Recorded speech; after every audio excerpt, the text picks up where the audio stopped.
What's going on everyone, Mike here, and in this video we're going to have a look at the Asus VivoBook S551. This is a 15-inch mainstream ultrabook, which means that it's going to be fairly affordable while offering a touchscreen, fast hardware, long battery life and a sleek body. This clip will however tell you a lot more about this laptop, so let's get going. But first let's see what's inside the box. The S551 comes with a standard eco-friendly cardboard packaging, nothing fancy here. Besides the notebook itself, found inside this white synthetic wrapping, you'll also have the power brick in the box and some paperwork that's actually missing here as this is a test sample. And that's about it, so let's move on to the actual review. The S551 is a fairly large laptop with a 15.6-inch screen. However, this one is an ultrabook like I mentioned in the beginning, and that's why it is quite slick. In fact, it's thinner than my Lenovo X220 as you can see here. On the other hand, this VivoBook is not the lightest lad on the market as it is mostly meant to offer plenty for the money, so you shouldn't be surprised that it weighs about 5.5 pounds, which barely sets it apart from a regular laptop. But at least it's fairly sturdy and definitely a looker in its class, I might say. The inner body is cast from a solid piece of metal, a nicely textured sheet of aluminum covers the hood and you'll only find plastic on the underbelly. Speaking of that, there are barely any cuts down here, except for a small cooling grill on the side and the speakers placed towards the front. The battery is encased and the components are not that easily accessible. Still, with a proper screwdriver, you can remove the 10 or so screws holding the entire plastic back in place and have a peek at the internals. Here's how the hardware looks, but I'll tell you more about this in the written review on ultrabookreview.com, look for the link in the description just below this video. Anyway, with the laptop back in shape, let's have a look around the sides. Most of the ports are lined on the left, as you can see here, while on the right there's the optical unit, another USB port and the card reader. And yes, there's no VGA port on this laptop if that's something you care about. Besides this, you'll find some status LEDs on the front lip, while a bunch of others are placed above the keyboard near the power button. And now that we opened this laptop, you'll actually like it even more. The silver aluminum body creates a nice contrast with the black keyboard and you'll appreciate the wide and sturdy palm rest or the slightly beveled edges that won't cut through your wrist when using this laptop for a while. You'll also like the large screen hinge, able to firmly keep the 15-inch display in place, and that's even more important as this is an Asus VivoBook we have here, thus it comes with a touchscreen that you'll keep poking every day. A fairly good touchscreen by the way, one that responded snappy and accurate to my taps, gestures or swipes. However, except for that, the screen is overall average at best. Asus bundled a 15.6-inch TFT panel on their S551 with 1366 by 768 pixel resolution, so it's not the sharpest LED on the market. That aside, the viewing angles are pretty poor, as with most TFT displays, and the reflective glass on top of the panel doesn't help either. In fact, this laptop is going to be a complete pain to use in strong light, because of those reflections, but also because the panel is not very bright. However, as long as you keep it indoors and away from direct light, you should find it good enough. The contrast is alright and the colors quite accurate and decently vibrant for this class. Still, I was expecting better, but maybe my expectations are too high. After all, Asus used a similar display on the 14-inch S400 last year and that unit got quite popular. What do you think? Anyway, next to the screen, the keyboard and trackpad are extremely important for me on a laptop. The ones on this Asus VivoBook are fairly good. The keys are large and properly spaced and the feedback is overall alright, although the travel is a bit too shallow and because of that you will miss strokes from time to time. But once you get used to the overall experience, I think you're going to find this keyboard good enough. It does include a numpad area with full-size keys, and you'll notice that the arrow keys, while smaller than the others, are slightly separated from the entire block, something that I came to appreciate. On the other hand, it's worth mentioning that this is not a backlit keyboard, and my unit had the European layout, which I for one am not a big fan of. Oh, and you'll notice there's a blue key in the numpad section. That one launches the Asus console, a neat interface that grabs together several Asus bundled apps.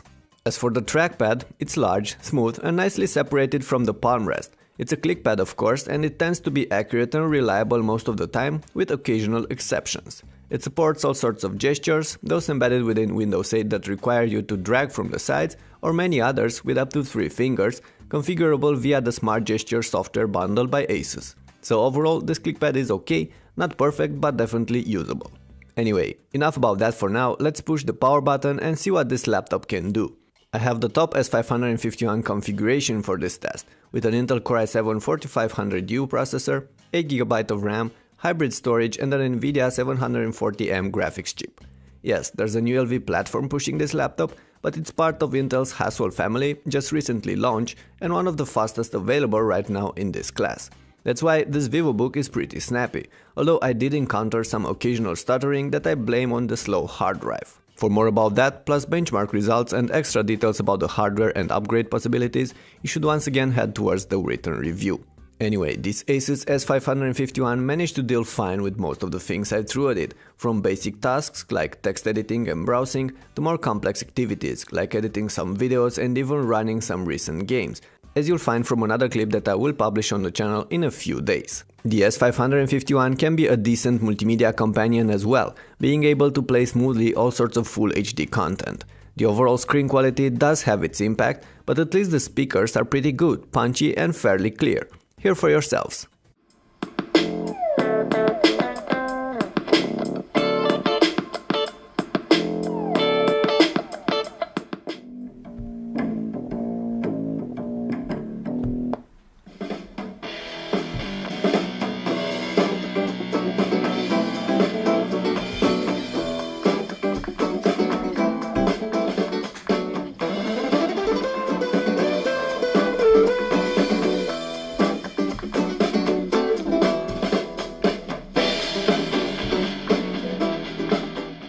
The notebook does run Windows 8, so you do get the touch-friendly interface and the apps within Microsoft's Windows Store, next to the classic desktop mode and standard legacy software. Asus bundles some extras as well, things like smart audio, cloud storage, Splendid and several others, but while some of them could be useful, none are actually something you can't live without. Alright, so we know by now that the S551 can plow through plenty of chores, and you'll be glad to find that it does that while running cool and almost completely silent. Even when heavily pushing this Ultrabook and even when running stress tests, the body did not get more than warm, and software-like hardware info showed the CPU reaching temperatures of around 70 degrees Celsius, which is actually great. The cooling system is never too loud, not even in these conditions mentioned before. Air is sucked from the small cut on the bottom and blown through the hinge. I do have to mention though that the fan inside keeps spinning all the time, so this laptop is never completely silent. On top of that, you'll hear the hard drive cranking as well, from time to time. Those aside, don't forget the S551 is an Ultrabook, so it needs to be portable if required. And it is. The 50 Wh battery inside this unit, combined with the Haswell platform and the dual graphics solution, can push this machine for many hours on a charge. I'll tell you more about that in the written review, but for now you should know that this can offer north of 6 hours of HD video playing, about 100 minutes of gaming and between 4 to 5 hours of everyday use. Anyway, enough said, let's talk prices for a little bit. The S551 will be available in stores by the beginning of August, and based on what I know right now, it will sell for between $750 and $1,100 US. The configuration we had here is going to be the most expensive, while for $750 you're getting a Core i3 processor with 4GB of RAM and no dedicated graphics. The S551 will be available in several different versions, and I'll tell you more about those in the written review. So as we get close to the end of this clip, the S551 starts looking more and more like a winner. It's not just slick, it's decently powerful too, as well as efficient. And there are some other things that you will enjoy about it.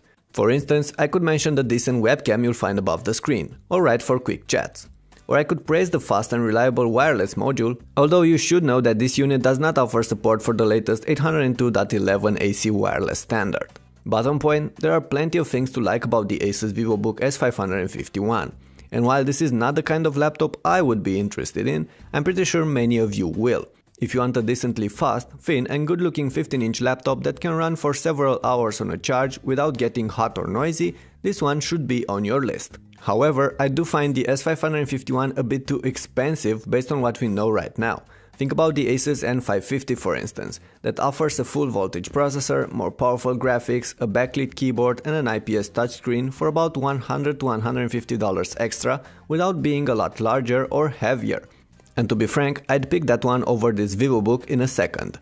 That's why I'm pretty sure the S551 is going to be cheaper than announced at launch, or quickly get $100 to $200 price cuts soon after. And when that happens, this VivoBook is going to become an option you have to consider in its class, despite the things Asus should have done better. And yes, I'm mostly talking about the screen here.